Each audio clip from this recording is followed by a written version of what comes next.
আসসালামু আলাইকুম। প্রিয় শিক্ষার্থীবৃন্দ, সকলকে আন্তরিক অভিনন্দন ও অনলাইন ফেসবুক লাইভ ক্লাসে স্বাগতম।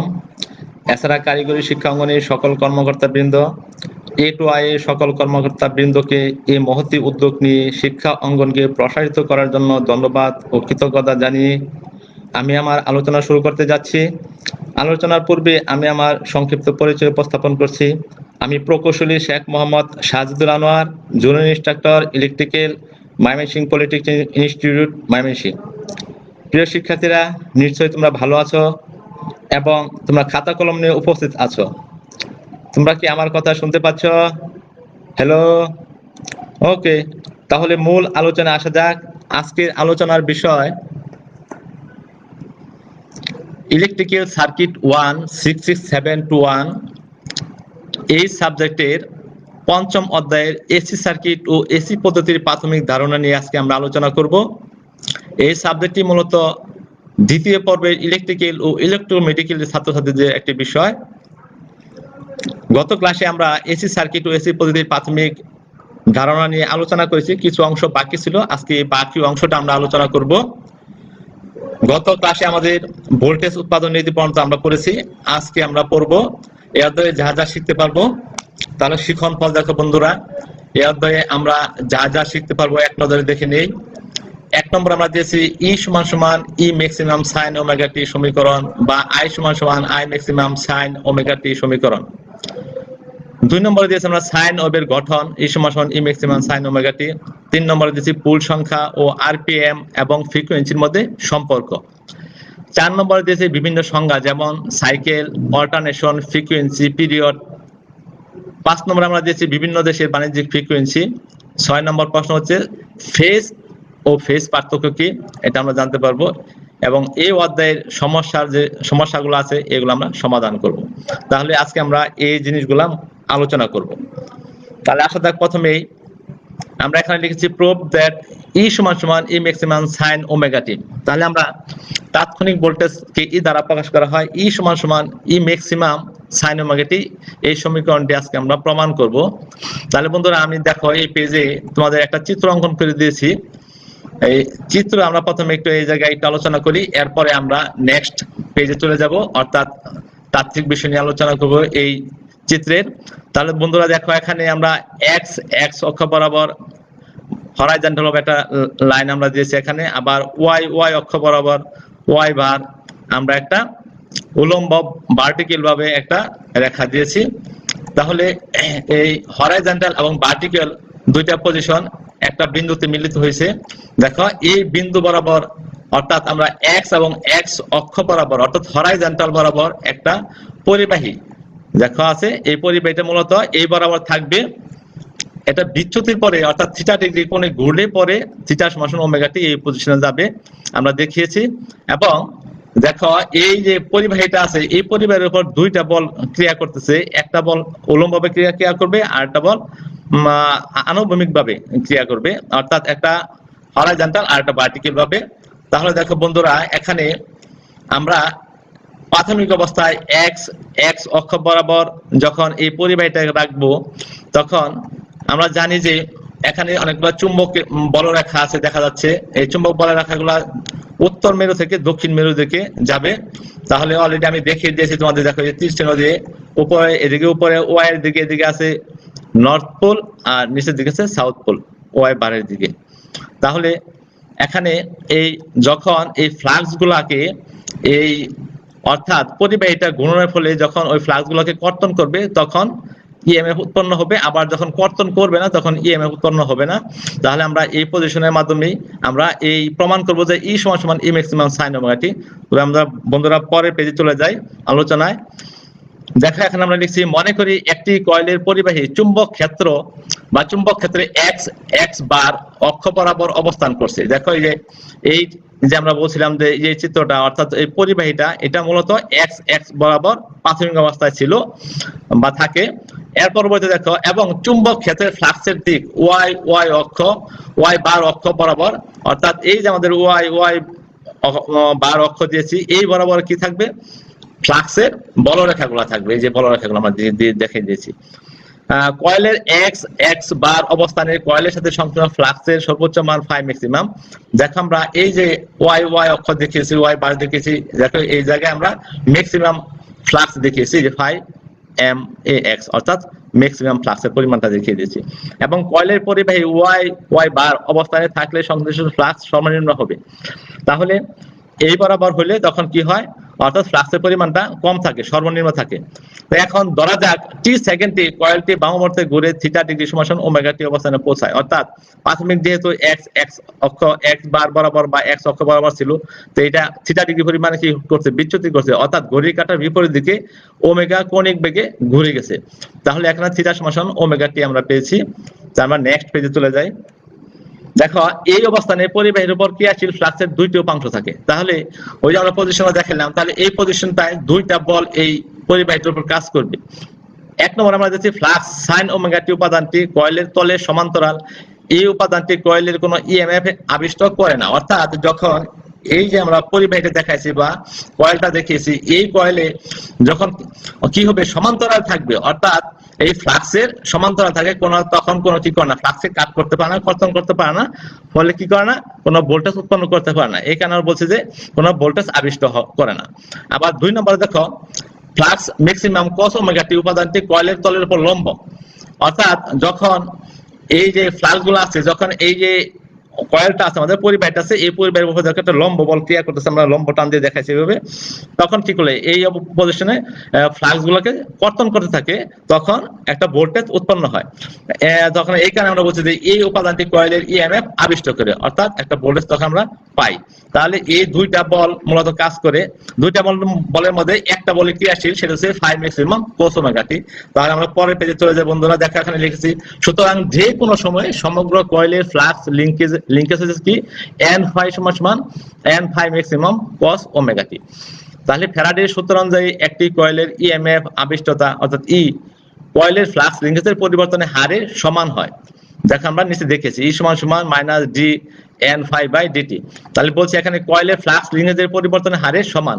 অতএব বিবেচনাধীন যে কোনো মুহূর্তে কয়েলের ইএমএফ অর্থাৎ ভোল্টেজ বা ই হবে ই সমান minus d N phi by dt. তাহলে দেখো প্রিয় শিক্ষার্থীরা, এখানে আমরা তাৎক্ষণিক ভোল্টেজকে ই দ্বারা প্রকাশ করেছি, এবং আমরা এনটা তো মূলত ঘূর্ণন সংখ্যা বা আরপিএম যেটা, আর ফাইটা হচ্ছে ফাই ম্যাক্সিমাম যেটা আমরা এই ফাই। তাহলে আমরা এখানে মাইনাস ডি ডিটি ব্র্যাকেট দিয়ে দেখো N phi maximum cos omega T লিখেছি। এখানে মূলত এই ফাই এর মান হচ্ছে phi maximum cos omega T, অর্থাৎ যেটা কার্যকরী মান ছিল ওই মানটা আমরা এখানে বসিয়ে দিয়েছি। তাহলে এখন আমরা এই ব্র্যাকেটের ভিতরে মানটাকে কি করব, ডিফারেন্সিয়েট করব, অর্থাৎ ডি ডিটি সাপেক্ষে এই মানটাকে আমরা কি করব, ডিফারেন্সিয়েট করব। তাহলে বন্ধুরা দেখো পাশে আমি সূত্র লিখে দিয়েছি। আমরা জানি যে ডি ডিটি কোস ওমেগা টি কি হয়, মাইনাস সাইন ওমেগা টি, এবং যেহেতু ওমেগা টি আছে, আবার ওমেগা টি কে আবার ডিফারেন্সিয়েট করতে হবে, তখন আমরা ওমেগা পাবো, কারণ ওমেগাটা নিয়ে গেলে ডিটি ডিটি বাদ হয়ে যায়, ক্যান্সেল হয়ে যাবে। তাহলে দেখো বন্ধুরা, আমরা এখানে ই সমান মাইনাস লিখেছি। এখন এন ফাই ম্যাক্সিমাম এই দুটো কনস্ট্যান্ট ভ্যালু, এটা আমরা সামনে নিয়ে আসলাম। এখন ডি ডিটি এই কোস ওমেগা টি ডিফারেন্সিয়েট করে মাইনাস সাইন ওমেগা টি, এবং আবার ওমেগা টি করলে কি ওমেগা। সুতরাং এখন মাইনাস মাইনাস কি হয়ে গেল, প্লাস হয়ে গেল। এই ওমেগাটা আমরা সামনে নিয়ে আসছি, এবং N phi maximum sine omega T আমাদের রয়ে গেল। তাই এটাকে আমরা একটা 1 নম্বর সমীকরণ দিয়ে রেখে দিলাম। এখন আমরা পরের পেজে চলে যাই। যখন দেখো এক্স বার এক্সিস হতে কয়েলটি 90 ডিগ্রি বামবর্তে ঘুরে যায়, অর্থাৎ আমরা তখন দেখেছিলাম যে থিটা ডিগ্রি পরিমাণ বা কৌণিক বেগে ঘুরতেছিল, তখন ওই থিটাটা যদি কি হয়, অর্থাৎ কয়েলটা 90 ডিগ্রি অর্থাৎ ঘড়ির কাঁটার বিপরীত দিকে 90 ডিগ্রি যায়, তখন থিটা সমান ওমেগা টি সমান কি হয়, 90 হয়। তখন সাইন ওমেগা টি অর্থাৎ সাইন 90 এর মান হয় 1। আর সাইন 90 এর মান যদি 1 হয়, তখন আমরা ওই অবস্থায় ই এর মানটা হয়ে যাবে সর্বোচ্চ ম্যাক্সিমাম আমরা ভ্যালু পাবো, অর্থাৎ সর্বোচ্চ ভোল্টেজটা আমরা তখন পাবো। তাহলে দেখো বন্ধুরা, ই এর মান সর্বোচ্চ হয়ে গেলে আমরা ই ম্যাক্সিমাম সমান ওমেগা এন ফাই ম্যাক্সিমাম যে সমীকরণটা ছিল, তাহলে দেখো এই জায়গায় আমাদের ছিল ই এর জায়গায় আমরা লিখলাম কি E maximum, W N phi maximum এই জায়গায় ছিল ফাই ম্যাক্সিমাম, পরে ছিল আমাদের sine omega T. Sine omega এর মান যেহেতু 1 অর্থাৎ সাইন 90 ডিগ্রি, আমরা 1 বসিয়ে দিয়েছি। তাহলে আমরা এরকম একটা সমীকরণ পাইছি। এখন তো সুতরাং আমরা কি করব, 1 নং সমীকরণ ই সমান W N phi maximum sine omega T এটা ছিল। তাহলে এই সমীকরণ আমরা এখন এই 2 নম্বর সমীকরণের মানটা ভ্যালুটা বসিয়ে দেব। তাহলে দেখো বন্ধুরা, আমরা যদি এই ই আমাদের ই সমান W N phi maximum sine omega T. তাহলে দেখো এই ই ম্যাক্সিমাম এর মান এতটুকু, ডাব্লিউ এন ফাই ম্যাক্সিমাম, অর্থাৎ ডাব্লিউ এন ফাই ম্যাক্সিমামের পরিবর্তে কি বসাতে পারি, ই ম্যাক্সিমাম বসাতে পারি। দেখো আমরা ই ম্যাক্সিমাম বসিয়ে দিলাম, সাথে থাকলো কি sign omega T, sine omega T. তাহলে ই সমান কি পাইলাম, ই ম্যাক্সিমাম সাইন ওমেগা টি, অর্থাৎ এ এর মান ই ম্যাক্সিমাম সাইন থিটা হয়ে গেল। তাহলে আমাদের প্রমাণিত হয়ে গেল।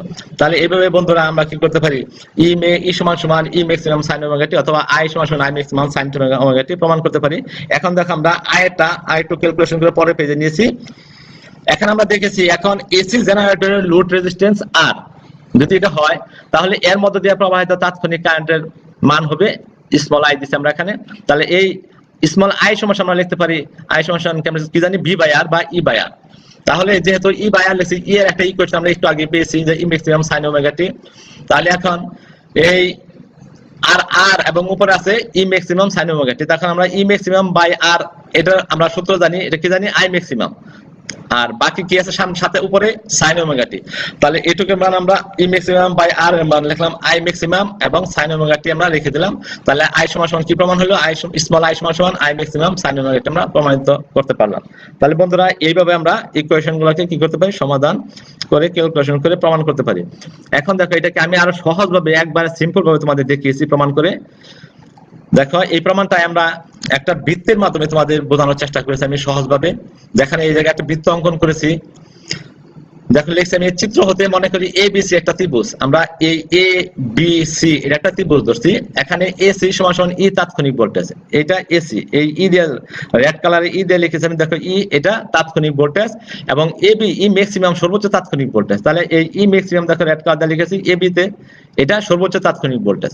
তাহলে ত্রিভুজ এবিসি হতে পাই, তাহলে আমরা এ বি সি ত্রিভুজ হতে কি পাবো, আমরা লিখছি যে সাইন থিটা। সাইন থিটা বলতে সাইন এ বি সি, সাইন এ বি সি মানে কি সাইন থিটা, অর্থাৎ তাহলে সাইন থিটার সমান আমরা কি জানি লম্ব বাই অতিভুজ। তাহলে লম্ব আছে কি এসি আর অতিভুজ কি এবি, তাহলে এসি বাই এবি। তাহলে আমরা এখান থেকে কি এর মান বের করব, এসির মান বের করব। তাহলে এসি সমান আমরা লিখতে পারি AB into sine angle ABC, অর্থাৎ যেহেতু অ্যাঙ্গেল এবিসি এর মান 30 ডিগ্রি অর্থাৎ থিটা, সুতরাং আমরা এবি সাইন 30 ডিগ্রি লিখলে এসি সমান ই ম্যাক্সিমাম সাইন থিটা হয়ে গেছে। তাহলে সুতরাং আমরা ই সমান ই ম্যাক্সিমাম সাইন থিটা এটা সহজে এই চিত্রের মাধ্যমে কি করতে পারি, প্রমাণ করতে পারি। এখন আসলে বন্ধুরা সাইন ওয়েভের গঠন, আমরা একটা কিভাবে সাইন ওয়েভ তৈরি করব এটা আমি তোমাদের শিখিয়ে দিচ্ছি। এখানে ভালোভাবে তোমরা একটু খেয়াল করো। দেখো আমি এখানে একটা বৃত্ত অঙ্কন করেছি, বৃত্তর মধ্যে আমি 12টা ভাগে বৃত্তটাকে ভাগ করেছি। দেখো এই জায়গায় 0 থেকে 30, এরকম 30 থেকে 60, 60 থেকে 90, এরকম ভাবে দেখো আমি 12টা ভাগ করেছি। 1 2 3 4 5 6 7 8 9 10 11 12 এরকম 12টা অংশে ভাগ করেছি। তাহলে দেখো 0 থেকে আমাদের ঘড়ির কাঁটার বিপরীত দিকে অর্থাৎ থিটা সমান ওমেগা টি বলছি, এই ওমেগা টি মান প্রাথমিক অবস্থায় 30, এরপর 30 পরবর্তী পজিশন কি 60 ডিগ্রি। তাহলে প্রথম কোণ 30 ডিগ্রি, এর পরবর্তী কোণ 60 ডিগ্রি অর্থাৎ 60 ডিগ্রি, পরে 90 ডিগ্রি, পরে 120 ডিগ্রি, পরে 150 180 210 240 270 300 330 এবং 360 আমাদের শেষ পজিশন, অর্থাৎ যে জায়গাতে শুরু হয়েছিল ওই জায়গায় এসে শেষ হবে। তাহলে আমরা যদি এইভাবে পজিশন অনুযায়ী ভাগ করি, প্রত্যেকটা অ্যাঙ্গেলে আমরা ডিফারেন্স দিচ্ছি 30 ডিগ্রি করে, তাহলে 12টা ভাগে হয়েছে 360 ডিগ্রি। তাহলে দেখো এই যে প্রথমে যে আমরা 30 ডিগ্রি ধরছিলাম, এই বরাবর দেখো আমি এই 30 ডিগ্রি বরাবর যে রেখাটা উপরে দিকে দিয়েছি এটাকে আমি তাৎক্ষণিক ভোল্টেজ, প্রাথমিক তাৎক্ষণিক ভোল্টেজ এটা বুঝিয়েছি। এবং দ্বিতীয় যখন 60 ডিগ্রিতে আমরা গেছি তখন উপরের দিকে যে ডট ডট দিয়ে দেখেছি এটা দেখো আমি তাৎক্ষণিক অর্থাৎ দ্বিতীয় তাৎক্ষণিক ভোল্টেজ দেখেছি। এভাবে 1 2 3 4 5 6 7 8 9 10 11 12 এই 12টা অংশে ভাগ করেছি। তাহলে দেখো এই জায়গায় 90 ডিগ্রি অবস্থানে ম্যাক্সিমাম সর্বোচ্চ ভ্যালু আমরা পেয়েছি। তাহলে এই 90 ডিগ্রি পজিশনে দেখো এই জায়গায় 90 ডট ডট দিয়ে দিচ্ছি এবং এই দেখো এই জায়গায় 60 দেখিয়েছি। তাহলে এরকম 0 থেকে আমাদের আমরা যদি অল্টারনেটর হিসেবে অল্টারনেশন হিসেবে চিন্তা করি তাহলে 0 থেকে 180 ডিগ্রি এইটুকুর মধ্যে সর্বোচ্চ ভ্যালু হইতেছে আমাদের 90 ডিগ্রি। আবার সেম একইভাবে আমরা যখন পজিটিভ অল্টারনেশন যেভাবে বের করলাম সেম একইভাবে আমরা নেগেটিভ অল্টারনেশনও বের করব। তাহলে দেখো 210 ডিগ্রি অর্থাৎ এই যে 210 পজিশন এই জায়গায় আমাদের নিচের দিকে দেখলে আমরা চিন্তা করলে 330, এখানে দেখো এই 330 অবস্থানে যখন আসছে আমাদের ডট ডট দেখিয়েছি কত এই যে জায়গায় 330। আবার দেখো এই জায়গায় আমরা যখন 240 দেখিয়েছি তখন দেখো এই যে 240 আমরা এই জায়গায় দেখিয়েছিলাম যে এটা 240, এখন নিচের দিকে নেগেটিভ দেখা 300 দেখো যে এই পজিশন আমাদের আছে 330। তাহলে এইভাবে আমরা প্রত্যেকটা অংশকে কি করছি অর্থাৎ ভাগ করে 12টা অংশে ভাগ করে আমরা কি করতে পারি, একটা সাইন ওয়েভ তৈরি করতে পারি। অর্থাৎ একটা সমীকরণ আমরা এই জায়গা থেকে ইকুয়েশন আমরা এইভাবে তৈরি করে পেতে পারি। এখন বন্ধুরা দেখো নেক্সট পেজে আমি তোমাদের আরেকটা সাইন ওয়েভের গঠন দেখেছি। এটা 8টা অংশে ভাগ করেছি, তাহলে এটার ডিফারেন্স দিয়েছি আমি 45 ডিগ্রি করে। থিটার মান অর্থাৎ ঘড়ির কাঁটার বিপরীত দিকে আমরা প্রথমে 45 ডিগ্রি, এরপরে 45 আরো 45 আর 90 এর ডিফারেন্স করে 8টা ভাগে ভাগ করেছি। A B C D E F G H আমি 8টা দেখো লেটার দিয়েছি। এ থেকে শুরু করে আবার এতে আসবে এস, হওয়ার পরে আবার এ। তাহলে দেখো 8টা লেটার আছে, এই 8টা লেটার আমি ভাগ করেছি A B C D E F G H A. তাহলে এই 0 থেকে শুরু হয়ে 360 ডিগ্রি পর্যন্ত আমি প্রত্যেকটা কোণের মান দেখো 0 থেকে 45 ডিগ্রি, অর্থাৎ 45 ডিগ্রি ডিফারেন্স করে দিয়েছি। তাহলে প্রথমটা 45, এরপরটা 90, এরপরটা 135, এরপরটা 180, এরপর 225, এরপর 270, এরপর 315, এরপর 360। এই 8টা ভাগে ভাগ করে দেখো আমি এই বৃত্ত থেকে এই কি করছি, সাইন ওয়েভটা অঙ্কন করছি। ডট ডট দিয়ে দেখো এই ম্যাক্সিমাম ভ্যালু দেখেছি, এরপর আর একটু নিচে আরেকটা ভ্যালু দেখিয়েছি। এইভাবে আমরা কি করতে পারি, একটা সাইন ওয়েভ আমরা নিজেরা সহজে তৈরি করতে পারি। এখন দেখো বন্ধুরা, আমরা পুল সংখ্যা, আরপিএম এবং ফ্রিকোয়েন্সির মধ্যে একটা সম্পর্ক দেখাবো। এখানে দেখো আমি লিখেছি একটি অল্টারনেটরে আর্মেচার পরিবাহী কর্তৃক দুইটা পুলের মধ্যখানে বৃত্তাকার পথ সম্পন্ন করার ফলে সৃষ্ট তরঙ্গকে সাইকেল বলে।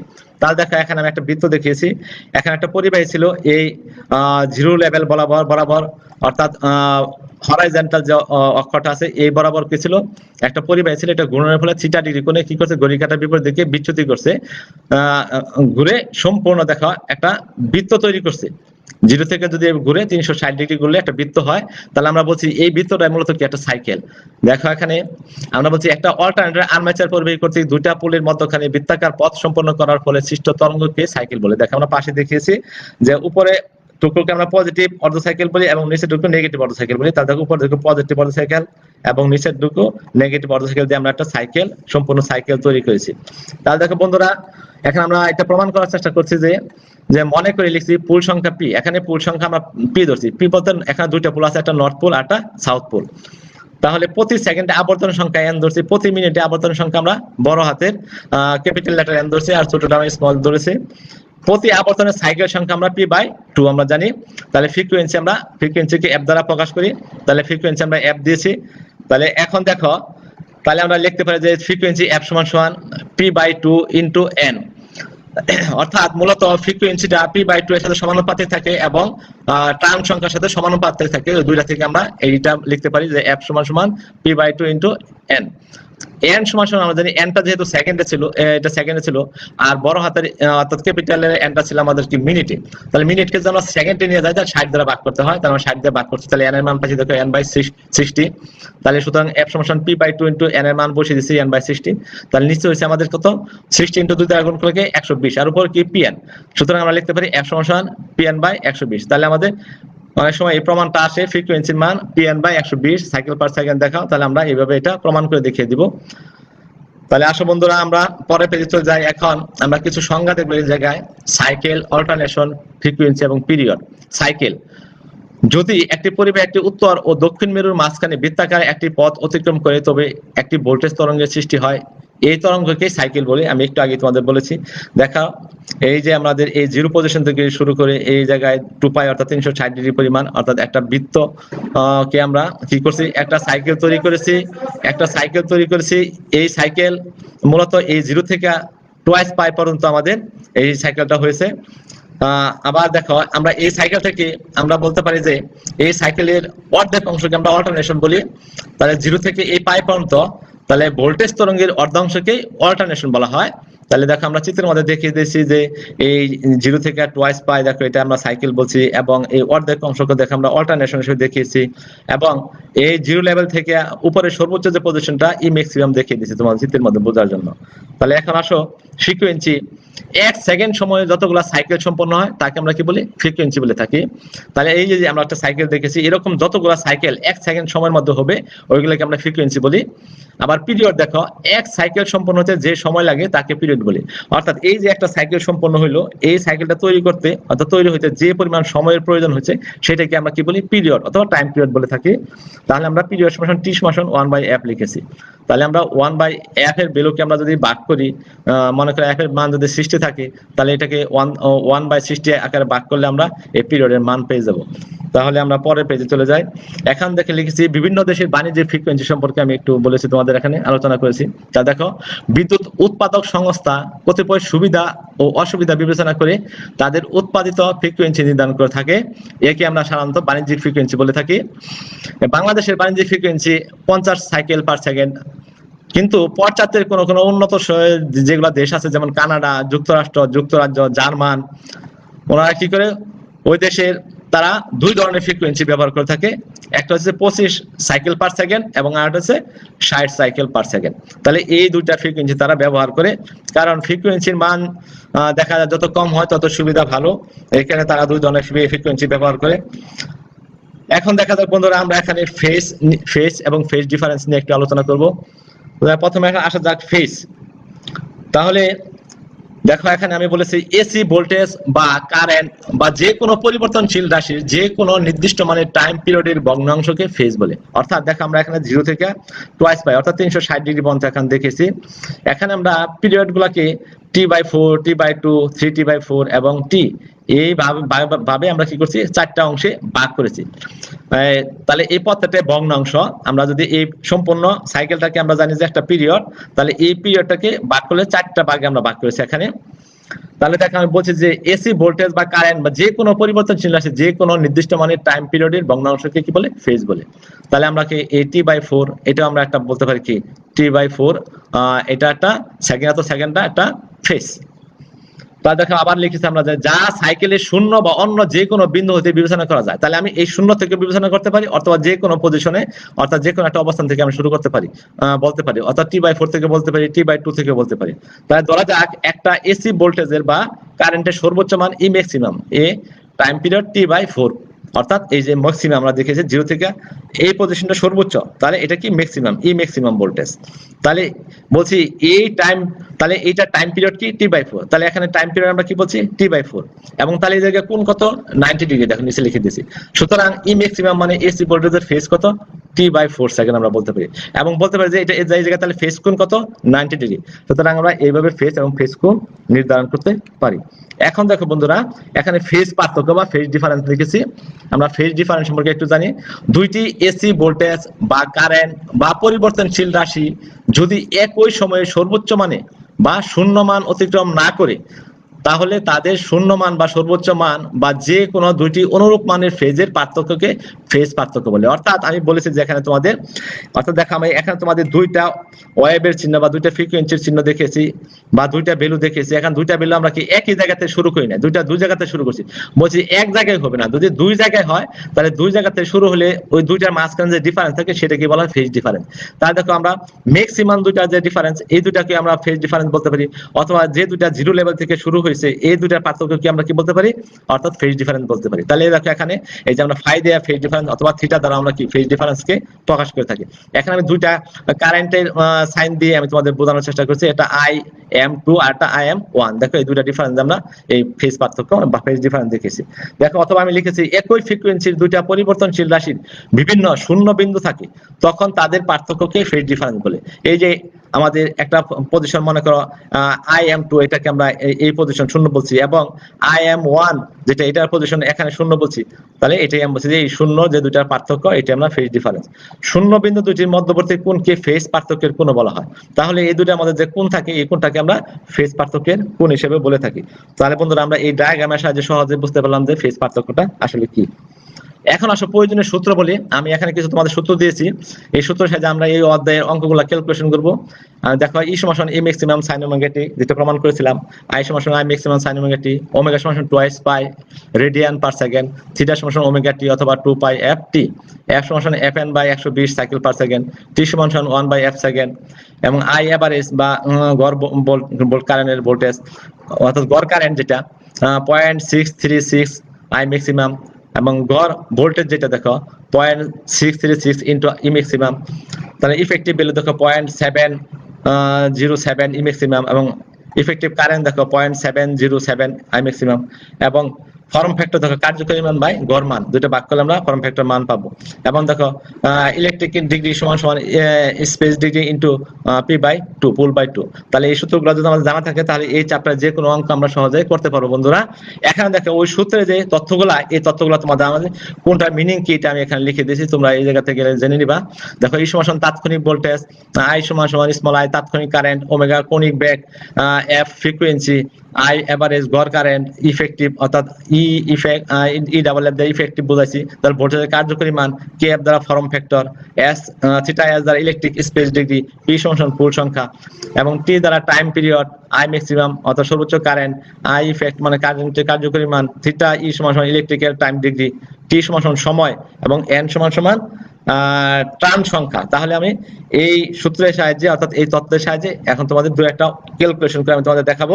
দেখো এখানে লিখেছি যদি 60 ডিগ্রিতে ভোল্টেজের সাইন ওয়েভ এর তাৎক্ষণিক মান 87 ভোল্ট বা 87 ভোল্ট হয়, তবে 30 ডিগ্রিতে এর তাৎক্ষণিক মান কত এবং 330 ডিগ্রিতে এর তাৎক্ষণিক মান কত। তোমাদের একটু আগে আমি তাৎক্ষণিক ভোল্টেজ নিয়ে একটা প্রমাণ পড়েছি, ওই প্রমাণ হতে আমরা এই ক্যালকুলেশনগুলো করতে পারি। দেখো আমরা এখানে লিখেছি ই সমান সমান ই ম্যাক্সিমাম সাইন থিটা। তাহলে এখানে দেখো দেওয়া আছে কি থিটা 1 এর মান দেওয়া আছে, থিটা 2 এর মান দেওয়া আছে, থিটা 3 এর মান দেওয়া আছে, অর্থাৎ এই 60 ডিগ্রি হচ্ছে থিটা বা 60 ডিগ্রি, এবং এই 30 ডিগ্রি থিটা 2, এবং এই 330 ডিগ্রি যেটা 330, তাহলে এটা আমরা থিটা 3 ধরেছি। এবং ভোল্টেজের তাৎক্ষণিক মান E1 এর মান দেওয়া আছে 87 ভোল্ট, এবং E2 এবং E3 মান বের করতে বলা হয়েছে। তাহলে দেখো বন্ধুরা আমরা যেহেতু E1 সমান সমান E maximum sin omega t বা sin থিটা জানি আমরা, তাহলে এই জায়গা থেকে আমরা E ম্যাক্সিমাম বের করে নিলাম, E ম্যাক্সিমাম সমান সমান E বাই sin থিটা। যেহেতু দুইটা ভ্যালু দেওয়া আছে আমরা বসিয়ে দিলাম, E1 এর মান 87 এবং sin থিটা 1 এর মান দেওয়া আছে 60, আমরা মান বসিয়ে দিলাম, ভ্যালু বসিয়ে 100.46 ভ্যালু পেলাম। এখন আবার এটা আমরা E2 লিখব, E2 সমান সমান E ম্যাক্সিমাম sin থিটা 2। এখন আবার কি করব, এখন তাহলে এই E ম্যাক্সিমাম এর মান বসিয়ে দিলাম আমরা যে ভ্যালুটা পেয়েছিলাম, এবং sin 30 যে sin 30 দেওয়া আছে আমরা বসিয়ে দিলাম, তাহলে ক্যালকুলেশন করে আমরা E2 এর মান পেলাম। এখন বন্ধুরা সেম একই ভাবে আমরা ওই সমীকরণের সাহায্যে আবার কি করব, E3 লিখে এই জায়গায় sin থিটা 3 লিখে মান বসিয়ে আমরা আবার ভ্যালু পেয়েছি। দেখো তাহলে এখানে একটা জিনিস দেখো বোঝার বিষয়, সেটা আমি এখানে একটা বৃত্ত দিয়ে তোমাদের বোঝানোর চেষ্টা করেছি। যখন E2 এর মানটা বের করেছি, দেখো এটা আমরা পজিটিভ 50.23 এত ভোল্ট পেয়েছি। আবার দেখো পরে E3 আমরা নেগেটিভ একই ভ্যালু পেয়েছি। কারণটা কি, দেখো এই সাইকেলের যখন আমরা 30 ডিগ্রি পজিশন, এই পজিশনে আমাদের যখন ভ্যালু বের করছি তখন এই ভ্যালুটার মান ছিল আমাদের কি পজিটিভ দিক দিয়ে 50.23, কিন্তু দেখো এখন আমরা নেগেটিভ দিক দিয়ে, অর্থাৎ যখন দেখো এই 330 অর্থাৎ পজিটিভ দিকে যতটুকু গেছে, এখন নেগেটিভ দিক দিয়ে ওই এতটুকু পরিমাণে আমাদের বিচ্যুতি করছে। তাহলে এই কারণে কি আমরা পজিটিভ দিক দিয়ে একটা যে মান পাইছি, নেগেটিভ দিয়ে একই মান পেয়েছি। এখন দেখো বন্ধুরা সেম একই আরেকটা অঙ্ক আমি তোমাদের এখানে কারেন্টের সমীকরণের সাহায্যে দেখিয়েছি। এখানে আমরা লিখেছি যে ওই আগের মতো 60 ডিগ্রিতে কারেন্ট এবং এর একটি সাইন হবে তাৎক্ষণিক মান 120 এম্পিয়ার, 90 ডিগ্রিতে তাৎক্ষণিক মান কত 180, এবং 270 এর তাৎক্ষণিক মান কত হবে। এখানে আমরা তিনটা ভ্যালু বের করতে বলছি। তাহলে আমরা আগের মতোই খালি এর জায়গার মধ্যে আই বসিয়ে আমরা কি করব, ক্যালকুলেশন করে আগের মতো সমীকরণের মানগুলা বের করে ফেলবো। দেখো আমরা আগের মতোই মানগুলা কি করছি এখানে বের করে তোমাদের দেখিয়ে দিয়েছি। তাহলে এটা আমি আর আলোচনা করতে চাই না, পরের পেজে চলে যাই। দেখো এখানে আমরা লিখেছি 6 পোল বিশিষ্ট একটা অল্টারনেটরকে কত আরপিএম এ ঘোরালে 60 হার্জ ফ্রিকোয়েন্সি তৈরি হবে, এবং 2 নম্বর দিচ্ছে উক্ত অল্টারনেটরের মোট স্পেস ডিগ্রি ও ইলেকট্রিক্যাল ডিগ্রি কত। উক্ত অল্টারনেটরের 45 ডিগ্রি স্পেস ডিগ্রিতে কত ইলেকট্রিক ডিগ্রি হবে। উক্ত অল্টারনেটরের টাইম পিরিয়ড এবং পজিটিভ অল্টারনেটরের সময় কত হবে। আমরা জানি এখানে NS সমান সমান 120 F/P দিয়েছি। তাহলে এই সমীকরণে দেখো এখানে ভ্যালু দেওয়া আছে, P এর মান দেওয়া আছে, F এর মান দেওয়া আছে, থিটা S এর মান দেওয়া আছে। আমরা এই ভ্যালুগুলো বসে এখানে NS এর মান বের করেছি 1200 RPM। এবং আমরা সূত্র একটা জানি যে স্পেস ডিগ্রিতে আমরা জানি যে কোনো অল্টারনেটরের স্পেস ডিগ্রি 360 ডিগ্রি হয়। তাহলে মোট স্পেস ডিগ্রি থিটা S সমান সমান 360 দিতে পারি, যে এখানে আমাদের মোট স্পেস ডিগ্রি দেওয়া নাই, আমরা এটাই আমাদের আনসার হয়ে যাবে। আমরা জানি ইলেকট্রিক্যাল সমান সমান স্পেস ডিগ্রি ইনটু P/2।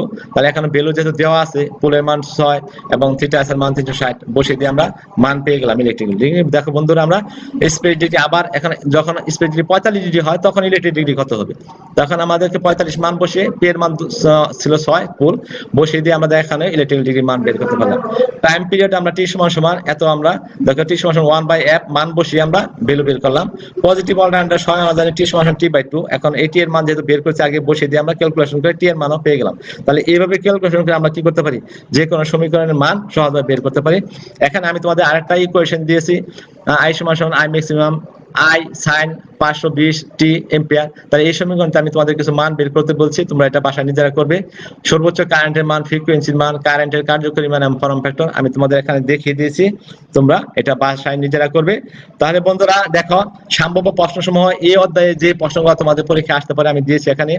এই সমান a maximum sin omega t বা i maximum sin omega t, পুল সংখ্যা rpm এবং ফ্রিকোয়েন্সির মধ্যে সম্পর্ক। তাহলে যে প্রশ্নগুলো আমরা আগে আলোচনা করছি এই প্রশ্নগুলো এখানে তোমাদের দিয়েছি, এগুলো তোমরা পড়ে নিবে। বাড়ির কাজ ও প্রশ্নোত্তর পর্ব, এখানে তোমাদের আমি যে প্রশ্নগুলো আলোচনা করেছি ওই প্রশ্নগুলো এখানে বাড়ির কাজ হিসেবে দিয়েছি। তোমরা এই প্রশ্নগুলো সমস্যা সমাধান করে ক্যালকুলেশন করে তোমাদের শ্রেণী শিক্ষকের কাছে জমা দিবে। তো তোমাদের যদি কোনো প্রশ্ন থাকে তোমরা কমেন্ট করতে পারো কমেন্ট বক্সে, আমি উত্তর দেওয়ার চেষ্টা করব।